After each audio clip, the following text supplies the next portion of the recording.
Hello, yep, it's me again, back with podcast number 7. As I record this, I have a certain little black, brown and white head looking over at me wondering, who is he talking to? Anyway, we're here again with episode 7 and we're still in lockdown. Yeah, and I say that every week, but those things are easing are going to be easing from next week. And boy, what a bloody week it's been, eh? I mean, unless you've had your head up your backside for the past week or so and you don't know what's going on, a hell of a lot has been going on in the news. Excuse me while I take a drink. Like I said, a hell of a lot's been going on in the news. I mean, it was about this time a week ago that the world found out that a certain Mr. Cummings had been doing something naughty, breaking the lockdown rules when he wasn't meant to, going places where he shouldn't have gone. And the funny thing is, he's still in a job. Yeah, in case you don't know who I'm talking about Dominic Cummings, Uncle Boris's number one advisor.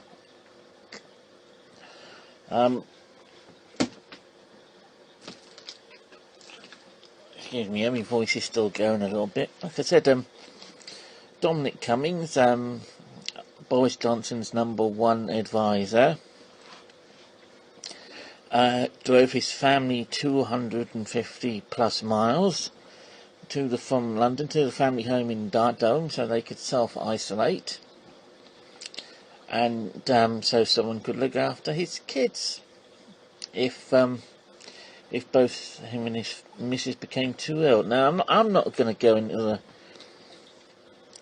the exact details of what he did. I mean, if you haven't been reading the news or watching news programs and you don't know what has been happening, then I don't know, maybe you need to test your eyesight by going out on a drive.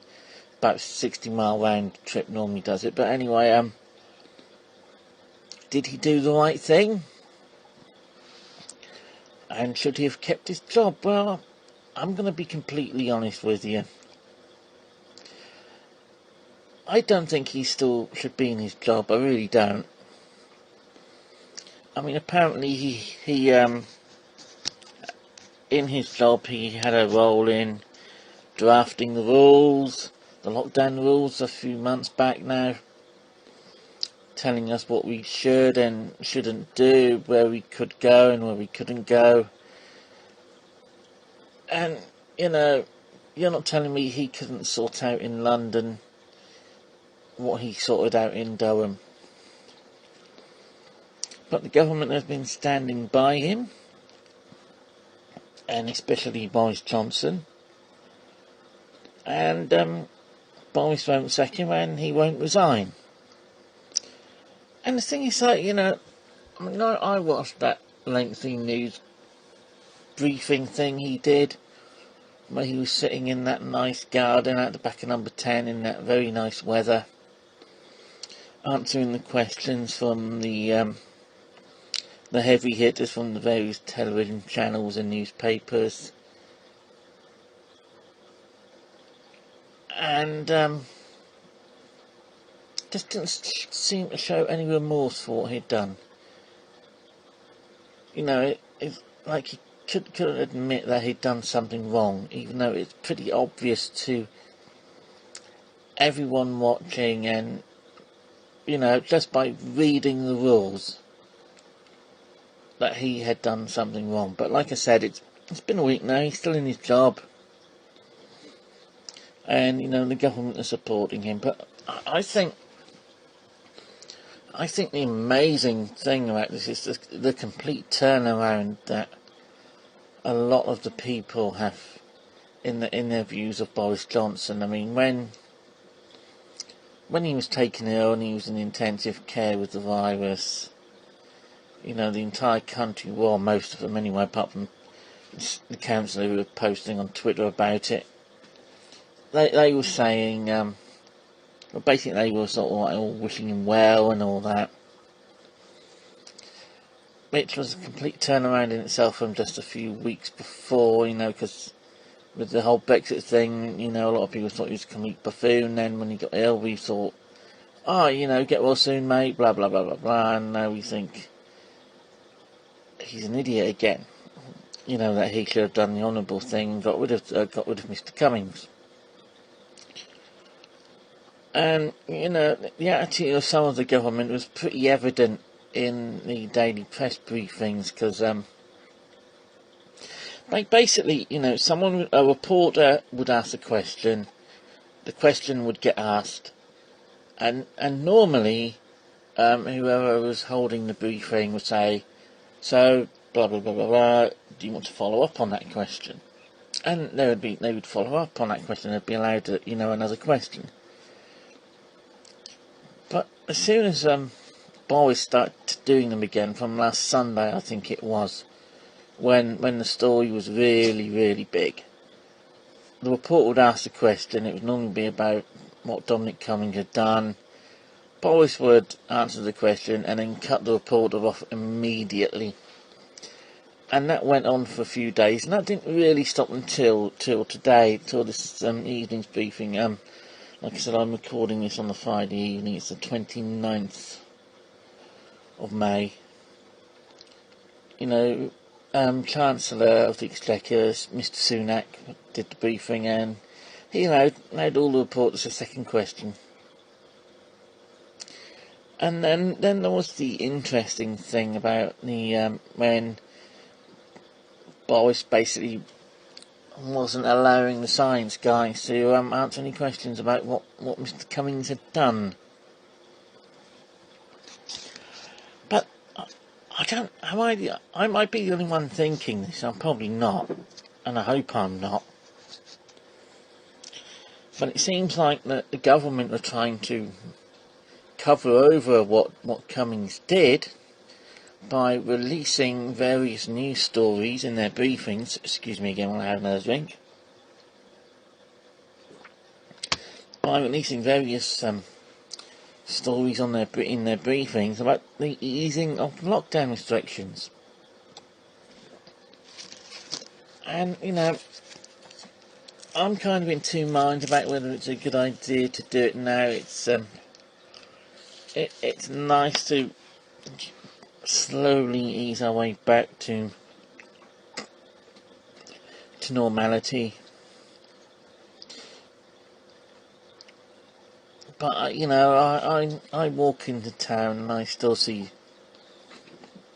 people really not abiding by some of the rules, especially the social distancing one. I mean, for instance, a couple of days ago when I was walking into town taking my weekly government permitted exercise, I'm not the quickest of men. I'm not as quick as I used to be, probably having the bad foot and the dodgy knees, and that means that I walk a bit slower than I used to. And this guy overtook me, but he was on the path. He was within inches of me. And, I thought, should I say something? I thought, no, I won't. He basically waltzed off ahead. I took a photo of him, and I was going to put it on Facebook and Twitter and all that, but I thought, it's really not worth it in the end, is it? Yeah, naming and shaming people for, breaking the lockdown rules, because, well, I don't think it really works, does it? I mean, I could go on here about, people inviting their grandchildren over, having their grandchildren over, most weekends since the lockdown began, coming in from another household. Or I could go on about the bloke I used to know when I worked in another industry up to about 15 years ago. Inviting people into his man cave. That's not a euphemism, by the way. Inviting people into, or let's just say into the shed at the bottom of his garden, inviting them round for a drink, because, you know, they've been on lockdown and they've been alone for a few weeks, and they were getting quite down on it. Now, I can understand wanting to support people who have basically been on the hard end of this, who've had a rough time, have had to be on their own. But to blatantly break the lockdown rules and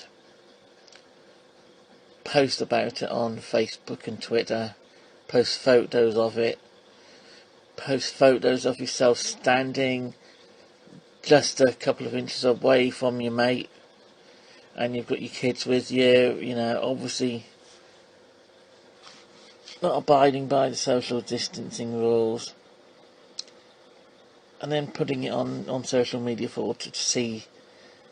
That's just complete bloody stupid, isn't it, really, when you think about it?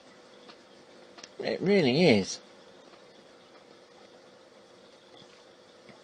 And, you know, I have gone to the I admit now, I have gone to the police, and I didn't report the guy on Facebook, but I did report someone who was blatantly breaking the lockdown rules, and they called me back, and I got in touch with them again because they were doing it again, but nothing happened, because they were doing it again today. And it leads me to wonder, you know, are they actually going to enforce these rules, and are they going to do anything to the people who obviously broke the rules? And, you know, he broke the rules, even though the lockdown rules are now being eased, as it were. I mean, the one I told about with the people with their grandchildren, that's a pretty bloody obvious one when you think about it. I mean, you know, they're on their own all week, this couple, and the grandchildren get dropped off at the weekend and stay with them at the weekend. That's a pretty bloody obvious one when you think about it, isn't it? And as far as I know, I was the only one that had reported it, and nothing's been done. Well, there you have it. But, you know, going back to what Mr. Cummings did,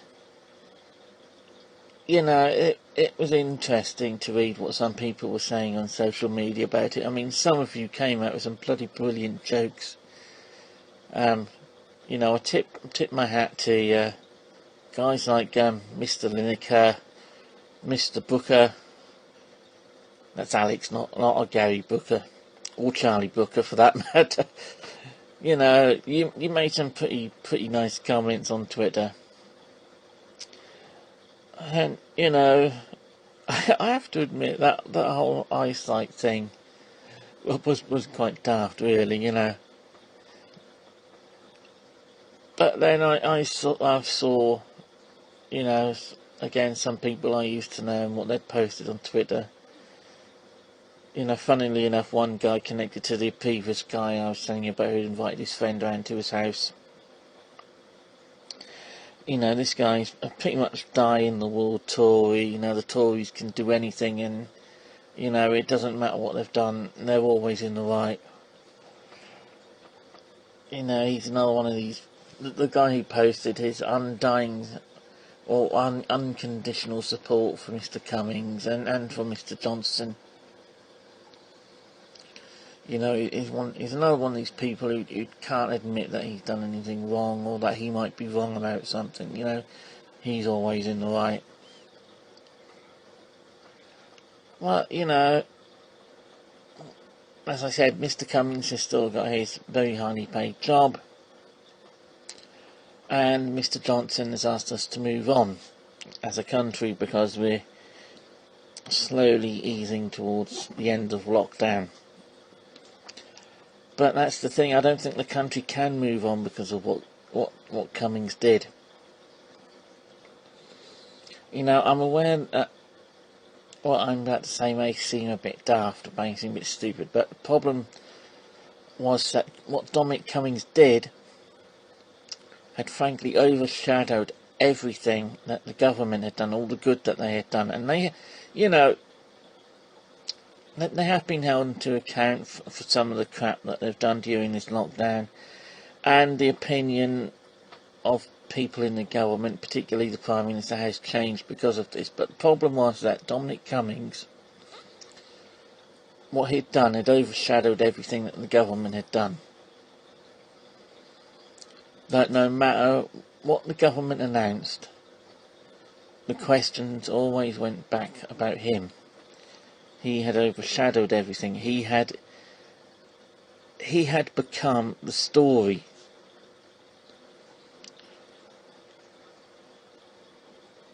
And frankly, you know, that little press conference he held was too late, and something should have been done about this a bit earlier, because, you know, I don't know, maybe I'm just going back on old ground, something I went over on a few minutes ago. Personally, I don't think he should still be in the job. He undermined everything that the government had tried to accomplish. And the fact that politicians, MPs that meant to be on Prime Minister's side, have gone against him, and if you believe some of the polls, 70% of the people disagreed with the way it was handled. You know, it's just one big mess, really. But thankfully, you know, I watched today's briefing. There was there didn't seem to be any mention of it, and maybe we should just forget about. Well, no, we can't actually forget about it, oh, can we? That's the thing. It will always be there, hanging over the heads. You know, the government could come out of this smelling like roses at the end of the day. And, you know, when compared to other parts of the world, Trump, you know, when we look back on this in a few years, we may think, you know, well done to our government, you did a wonderful job. But it was kind of derailed by what Mr. Cummings did. Maybe that's how it will look like in a few years. Anyway, here's some adverts for you. Yeah, I know they're not current adverts, but it's a bit of fun and it's a bit of nostalgia on my part. So I hope you enjoy them. Enough said. So, as I mentioned during my rant about Dominic Cummings, a man who should have lost his job ages ago, lockdown restrictions, I'll get my teeth in a minute, the lockdown restrictions are being eased, and shops or non-essential shops are going to open again, I think, from the 15th of June. Which means that as I've been working in retail off and on since 1995, I may actually be able to find a job again. I'm going to be completely honest with you. The jobs market has been kind of crap for me the past couple of months. Right up until March the 23rd, lockdown day, most of the early part of the year, I was averaging, 2, 3, 4 interviews a week. I actually had a job interview for just a few days before the lockdown began, up in Norwich at Specsavers. That job would have involved making sure people could drive okay. See the joke there? Anyway, like I said, I'm on average, up until that early part of the year, I was averaging about 10 applications a day. I was getting a ton of interviews then, coming very, very close on occasions. But, as the old saying goes, close is no cigar. And, I thought after all the crap that I'd gone through in 2018 at the pet shop, that I was finally going to get back to full-time work. Then the virus hit. I keep a record of everything that I do in my job-seeking activity. It's part of the requirement for my benefit claim. And if you were to look at it, you could see the effect the lockdown has had on my job-seeking activities. Applications and rejections suddenly. The number of applications suddenly going down as the lockdown hits and all that stuff. And it got to the point where, I was getting emails from companies. They weren't out and out rejections. They were basically just telling me that the job that I'd applied for no longer existed. Excuse me again. Like I said, I think I touched on it briefly when I was standing outside QD stores in my last podcast. I'm gonna have to sneeze again in a minute, because of the bleeding hay fever. Anyway, it's started to pick up in the past week or so. I've done a few applications. For instance, Morrison's and Chroma are taking on again, but I'm not looking at it to be how it was before the lockdown. Frankly, it's quite disappointing for me.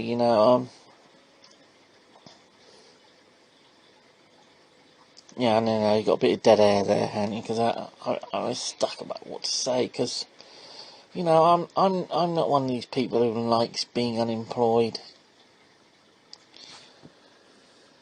I want to pay my way. I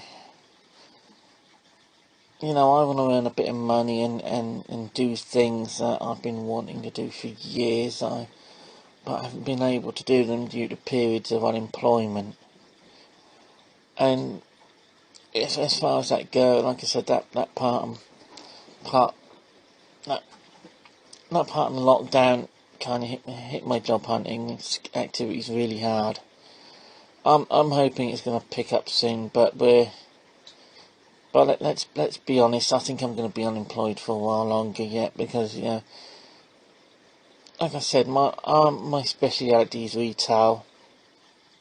But when the non-essential shops open again, they're gonna want to take on the people that that they had to lay off, if they had to lay them off, and the people that were working for them before the lockdown. But then again, like I said, it's picking up a little bit, and touch wood there. Hopefully I'll find something soon. Enough said. Anyway, and also one of the big news stories of this week, the Premier League football is coming back. Yay! Although I have to admit, I kind of have mixed feelings about that.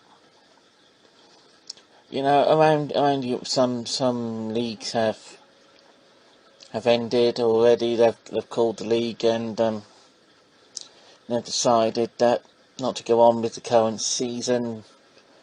A few leagues here in England are like that. I think, Scotland is like that as well. Celtic have been declared champions again for the umpteenth time. Like I said, I'm kind of got mixed feelings about that. It means you're going to have football every day for God knows how long. I think they've got about 90 odd games to catch up on,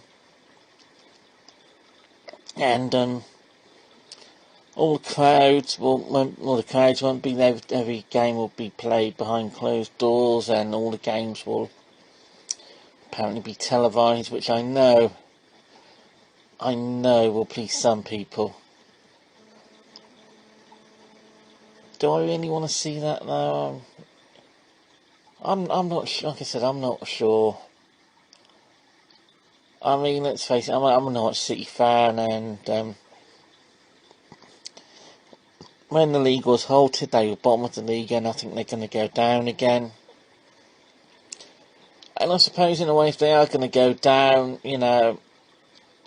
it's sort of like it'd be good if they go down fighting and playing the games rather than it being decided behind I'm going to say behind closed doors, but I would say on social media group chats and whatever. So I suppose that's a good thing. Apparently there's snooker's coming back next week. I suppose that is one sport you can be socially distant on. I know there's some darts tournaments been going on. I suppose you can play that over the internet, can't you? No word on the cricket season yet. Apparently, the domestic season has apparently been postponed again to August. But like I said before, I've been enjoying watching the old sports stuff. The old documentaries and the old games. Although I missed ITV4 showing the Euro '96 semi-final again. But on the subject of sport, this is something I haven't touched on this podcast before. I'm going to blame an England cricketer for something. It's not Alex Hale, so you're all right there, Alex. I'm not blaming you for anything. I'm going to blame Ben Stokes for this particular thing, because I think Ben Stokes is responsible for my health problems last year. I mean, in case you don't know, last year my heart condition flared up again. I was diagnosed with an irregular heartbeat, and I underwent a procedure known as cardioversion on January the 31st. This basically involved being knocked out for about 20 minutes under general anaesthetic, having a pad put on my chest and one on my back, and basically my heart was shocked back into a regular rhythm again. But I'm blaming Ben Stokes for this, because you think back to last year, that World Cup final against New Zealand, and that test match against Australia. I mean, those two performances were basically on the edge of your seat as he won the games for us. And I remember watching them, and I was completely involved in what he was doing. I'm a fan of the England cricket team. I'm from Norfolk, so I haven't got a first-class county to support. I suppose the nearest one could be Essex. But like I said, I support the England cricket team as much as I can.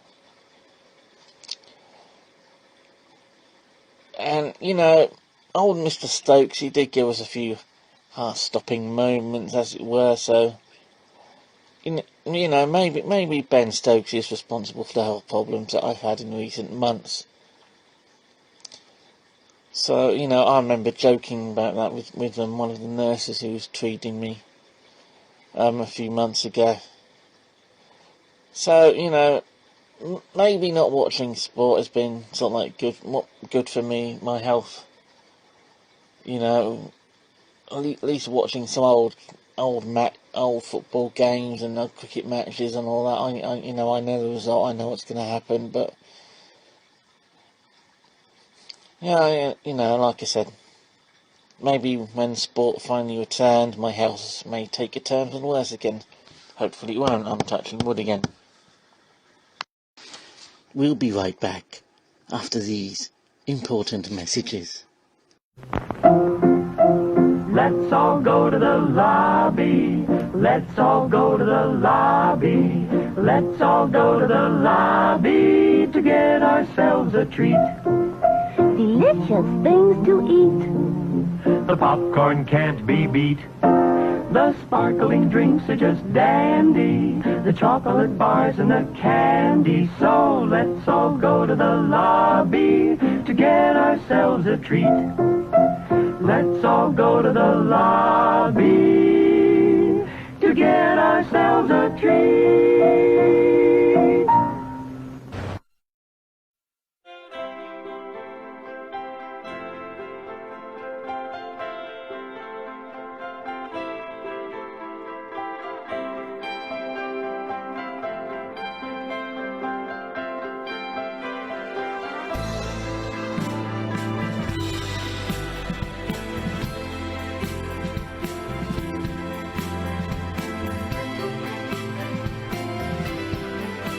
Specsavers optometrists have changed the way you buy glasses forever. Now you can get 2 pairs for one low price always. This includes frames complete with lenses from $199. At last, everyone can afford fashionable eyewear. Specsavers, changing the face of optometry.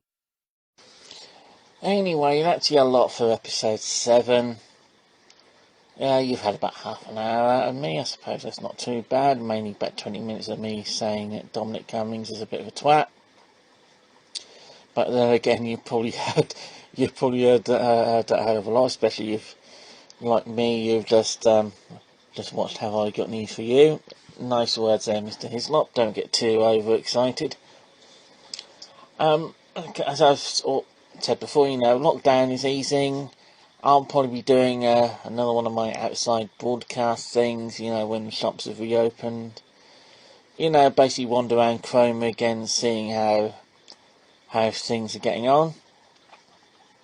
Also, can I say a big thank you to those who have been listening to the mixtapes I've uploaded onto the Mixcloud account. They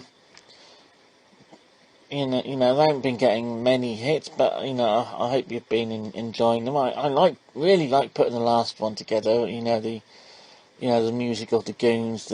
Spike Milligan's a big hero of mine. And, I really enjoyed listening back to some of that stuff. And, I've got a lot of plans for, future playlists. So, hopefully you'll keep an eye on them and you'll enjoy them.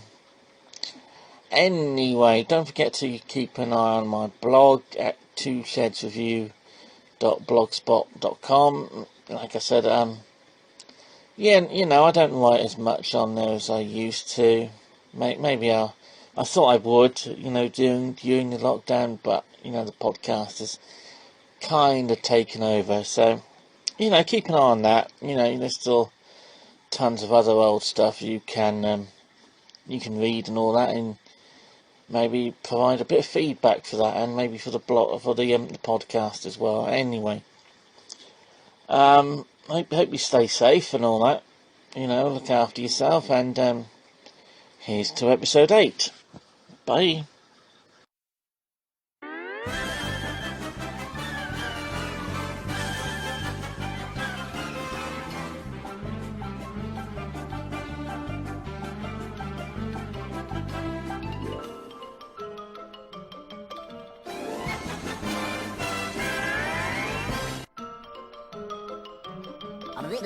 That's all, folks.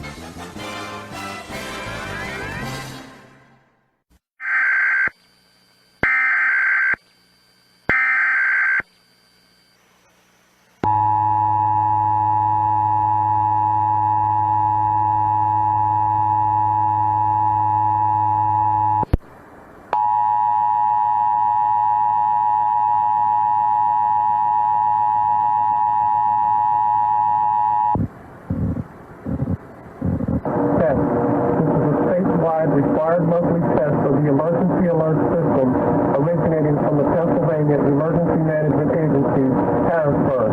Satellite uplink truck number 3. This is only a test.